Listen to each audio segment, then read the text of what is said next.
नमस्ते अस्तु भगवती मातरस्मान् पाहि सर्वदा। उत्तराखंड संस्कृत अकादमी द्वारा आयोजित व्याख्यानमाला के क्रम में ज्योतिष शास्त्र में पंच महापुरुष योग इस विषय को लेकर के मैं अपना विचार प्रस्तुत करता हूँ। ज्योतिष शास्त्र का जब हम फल निरूपण करते हैं, फलादेश करते हैं, तो उसमें जातक की कुंडली में योगों का भी विधिवत विवेचन कर लेना चाहिए। बिना योग विवेचन के समग्रतया फलादेश सही नहीं हो सकता है। उन योगों में प्रमुख पंच योग हैं जिनको पंच महापुरुष योग कहा जाता है। उसमें रुचक है, भद्रक है, हंस है, मालव्य है और शश योग है। इन योगों को निरूपण करने वाला श्लोक है रुचक भद्रक हंसक मालवा ससका इति पंच च कीर्तिता स्वभवनेषु गतेषु चतुष्टये क्षितिसुतादिषु तान् क्रमशो वदेत्। अर्थात रुचक योग है, भद्रक योग है, हंस योग है, मालव्य योग है, शश योग है। ये योग केंद्र में जब स्वगृही एक ग्रह अपनी राशियों में बैठे हुए हों अथवा अपनी उच्च राशियों में बैठे हों तो क्रमशः इन योगों का निरूपण करते हैं। प्रथम योग है रुचक योग। जब कुंडली में मंगल मेष राशि में हो या वृश्चिक राशि में हो या अपनी उच्च राशि मकर राशि में हो और केंद्रस्थ हो, अर्थात प्रथम स्थान में, चतुर्थ स्थान में, सप्तम स्थान में या दसम स्थान में बैठा हुआ हो, तो वह कुंडली रुचक योग वाली कुंडली कहलाती है। पंच महापुरुष योगों में से उसको रुचक योग वाली कुंडली कहेंगे।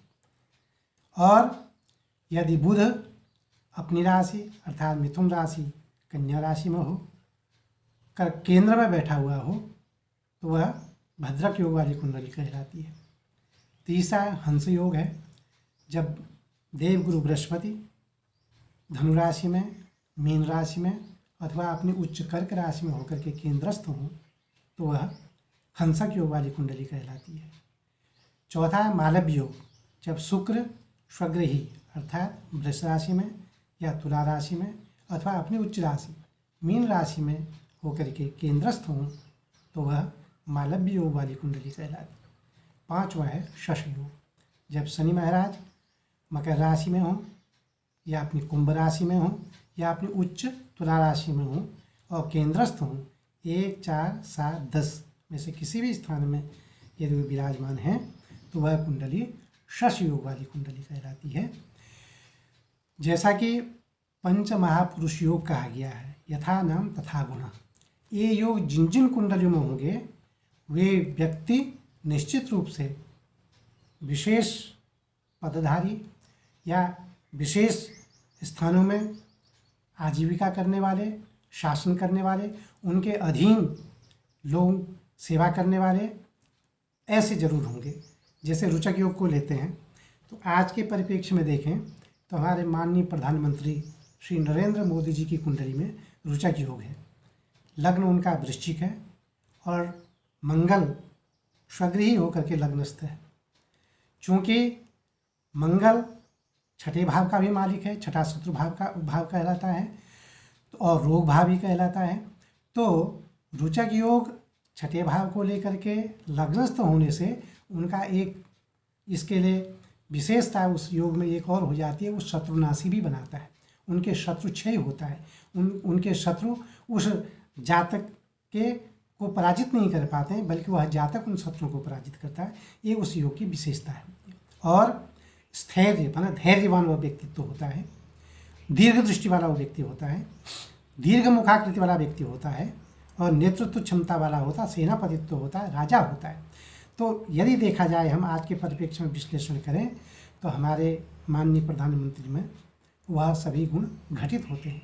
जैसा कि आप हम सब जानते हैं आज की इस वैश्विक महामारी के समय में भी उनके द्वारा लिए गए जो निर्णय हैं वस्तुतः वह एक ऐसा व्यक्ति ही कर सकता है जो इन योगों से विभूषित हो।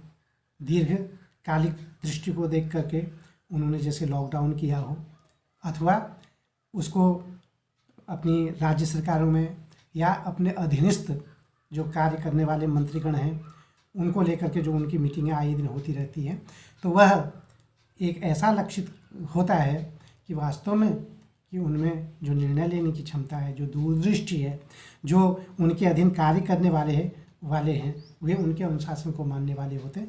इतना ही नहीं, उनके निर्णयों को यहाँ तो छोड़िए, विदेशों में भी सराहा जाता है। तो यह इस महत्वपूर्ण जो रोचक योग है, मैं तो समझता हूँ कि उसी योग का ही यह परिणाम है कि आज हमारे जो कुशल नेतृत्व मोदी जी हैं, वे अपने इस प्रकार के निर्णय लेने में वे सक्षम हैं। तो इस प्रकार की विशेषता इन योगों की होती है। तो अग्रिम अवसर मिलेगा तो मैं अन्य योगों का भी आपके सामने विश्लेषण करूँगा। ओम शांति।